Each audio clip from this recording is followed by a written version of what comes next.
वो बेचारे घर के लिए निकले ही थे कि अगले मोड़ पर मौत उनके इंतजार में बैठी थी। फिर एक भयानक हादसा हुआ और उन्हें देवभूमि में दर्दनाक मौत मिली। एक साथ उठी 3 साथियों की अर्थी बेचारे इतनी गहरी खाई में गिरे कि देखने वालों की रूह कांप जाए। उन्हें क्या पता था कि ये उनकी लास्ट राइड है, ये रात उनकी आखिरी रात है और इसके बाद वो अगला सूरज नहीं देख पाएंगे। न उनका कुछ बचा और ना ही उनकी गाड़ी का। गाड़ी इतना नीचे गिरी कि दिखना मुश्किल था। फिर जब मरे हुए उन बेचारों को निकाला जा रहा था तो निकालने वालों की भी सांसें फूलने लगी। लिहाजा सोचिए आखिर कैसे उनकी जान निकली होगी, कितनी मुश्किल से वो भगवान को प्यारे हुए होंगे। सच कहा है किसी ने, मौत भी आसान नहीं होती है। गाड़ी पलटती हुई गई और वो तड़प तड़प कर चीख चीख कर किसी को मदद के लिए पुकार रहे थे, लेकिन इससे पहले कोई आता वो दुनिया छोड़कर जा चुके थे।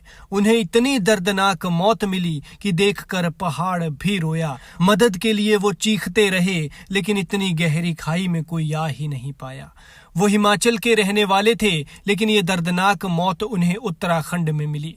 बेचारे छोटा मोटा काम किया करते थे और रोजी रोटी के लिए उत्तराखंड गए थे, लेकिन फिर काल का ऐसा चक्र चला कि बीच में फंसकर उसी काल का ग्रास बन गए। एक तो बेचारा नेपाल का था जो हिमाचल में पैसा कमाने के लिए आया था, 2 वक्त की रोजी रोटी का जुगाड़ करने के लिए आया था, लेकिन यही जुगाड़ उसकी जिंदगी पर भारी पड़ गया और वो भगवान को प्यारा हो गया।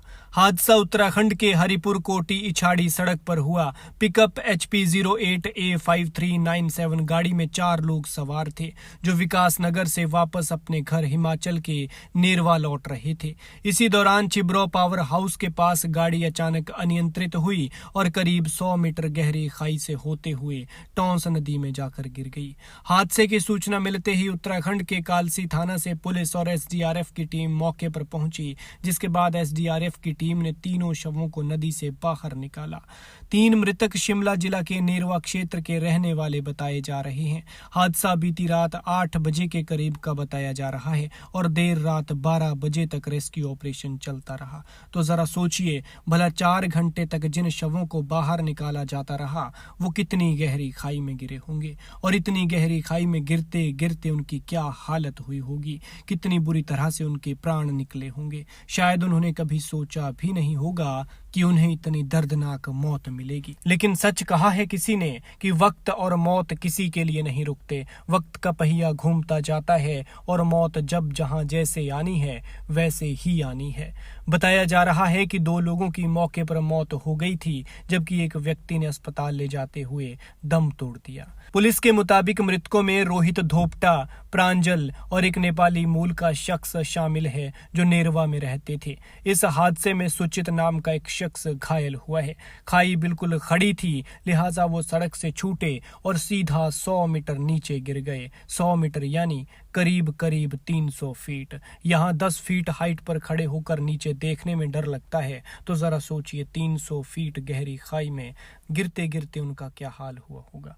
गाड़ी गिरते ही उनकी मौत हो गई, गाड़ी के परखच्चे उड़ गए और सवारों की बहुत बुरी दशा। लिहाजा हमारी आपसे गुजारिश है कि अगर आप भी पहाड़ों का सफर कर रहे हैं तो थोड़ा सोच समझ कर संभल कर सफर करें, क्योंकि पहाड़ जितने प्यारे हैं, जितने खूबसूरत हैं, उतने ही खतरनाक भी हैं। हादसा होते देर नहीं लगती, इसलिए ध्यान से मन को कंट्रोल में रखते हुए ड्राइविंग करें। अपना ख्याल रखें और अपने अपनों का ख्याल रखें, क्योंकि जब आप घर से निकलते हैं तो कोई आपके सुरक्षित घर वापस लौटने का इंतजार करता है। भगवान इन पवित्र आत्माओं को अपने श्री चरणों में स्थान दे और परिवारों को दुख सहने की शक्ति।